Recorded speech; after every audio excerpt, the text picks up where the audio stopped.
Sederet kado spesial untuk PNS dan pensiunan tahun 2021. Pegawai negeri sipil atau PNS mendapatkan sejumlah kado di 2021, mulai dari tambahan tunjangan, gaji ke-13 dan tunjangan hari raya atau THR, utuh tanpa potongan, dan rencana perubahan komponen gaji PNS serta pensiunan PNS.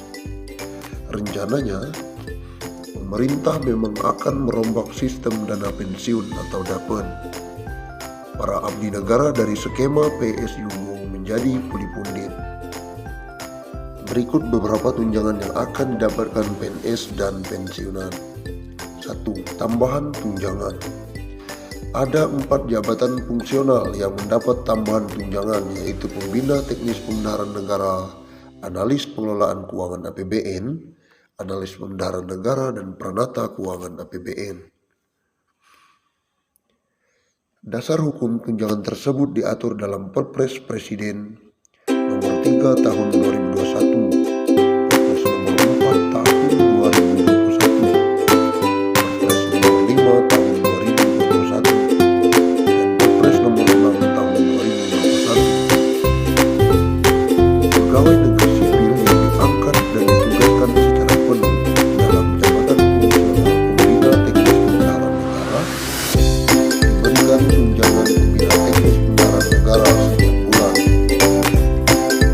Ada 3 jabatan fungsional dalam Perpres tersebut yang mendapat tunjangan, yakni Pembina Teknis Pembendaharaan Negara Pemulia sebesar Rp960, yang kedua Pembina Teknis Pembendaharaan Negara Mahir sebesar Rp540, yang ketiga Pembina Teknis Pembendaharaan Negara Terampil Rp390. Sementara Perpres Nomor 4 Tahun 2021 mengatur jabatan fungsional Analis Pengelolaan Keuangan Anggaran Pendapatan dan Belanja Negara yang terdiri dari Analis Pengelolaan Keuangan Anggaran Pendapatan dan Belanja Negara Ahli Madya Rp1.380.000. Kemudian Analis Pengelolaan Keuangan Anggaran Pendapatan dan Belanja Negara Ahli Muda Rp1.100.000, dan Analis Pengelolaan Keuangan Anggaran Pendapatan dan Belanja Negara Ahli Pratama Rp540.000. Perpres Nomor 5 Tahun 2021 mengatur tunjangan jabatan fungsional Analis Pembendaharaan Negara. Ada 4 jenjang jabatan fungsional keahlian.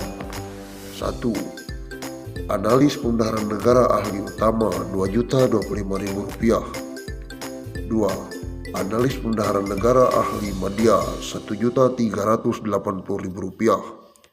3. Analis Pembendaharaan Negara Ahli Muda Rp1.100.000.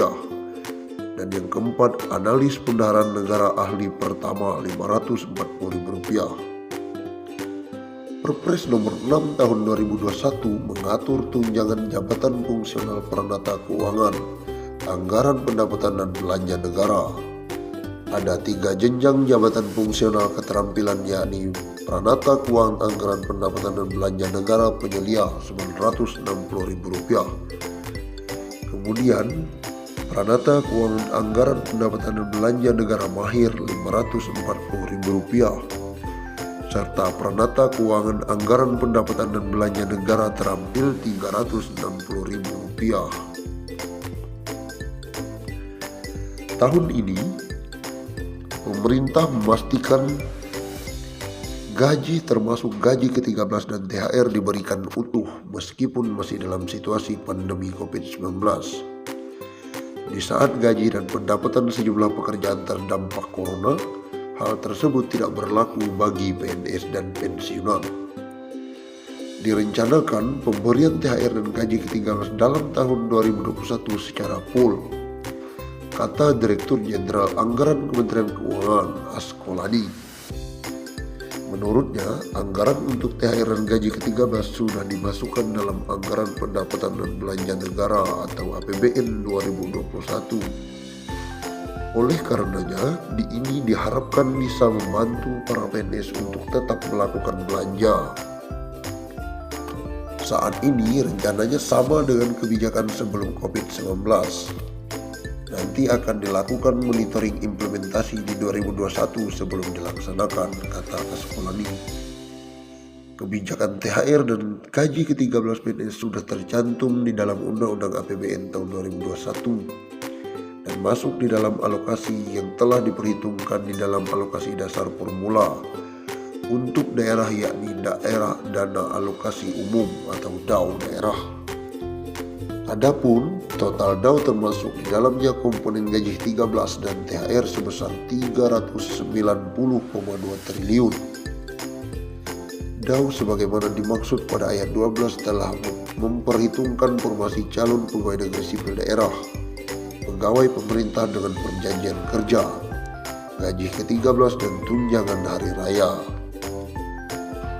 Sama seperti pemberian gaji, maka pemberian THR dan gaji ke-13 diberikan kepada PNS aktif hingga pensiunan. Anggaran setiap tahun pun selalu disiapkan. Berikut 13 kategori penerima yang akan menerima gaji ke-13 dan THR secara penuh. 1. PNS. 2. Prajurit TNI. 3. Anggota Polri. 4. PNS, prajurit TNI, dan anggota Polri yang ditempatkan atau ditugaskan di perwakilan Republik Indonesia di luar negeri.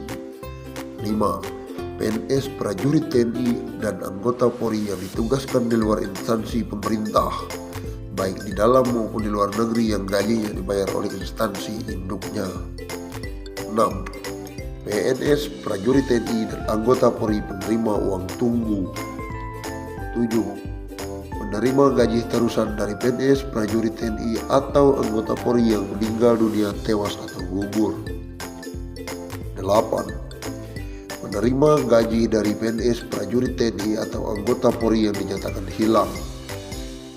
9. Hakim dalam jabatan hakim madya muda ke bawah atau hakim dengan pangkat kolonel ke bawah di lingkungan Mahkamah Agung dan badan peradilan yang berada di bawahnya. 10. Penerima pensiun dan penerima tunjangan. 11. Pegawai dan pegawai negeri sipil pada LNS, LPP, dan BLU. 12. Pegawai lainnya yang diangkat oleh pejabat yang memiliki kewenangan sesuai dengan ketentuan peraturan perundang-undangan. 3. Calon PNS. 13. Calon PNS.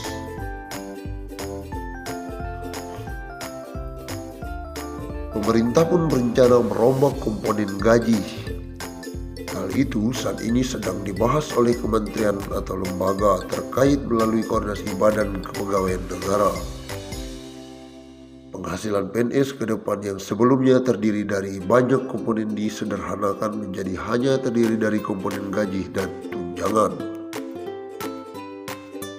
Formula gaji PNS yang baru akan ditentukan berdasarkan beban kerja, tanggung jawab, dan resiko pekerjaan. Sementara untuk formula tunjangan PNS meliputi tunjangan kinerja dan tunjangan kemahalan. Kemudian, rumusan tunjangan kinerja didasarkan pada capaian kerja masing-masing PNS. Sedangkan rumusan tunjangan kemahalan didasarkan pada indeks harga yang berlaku di daerah masing-masing. BKN mengatakan saat ini pihaknya tengah mempercepat perumusan kebijakan sebagai bagian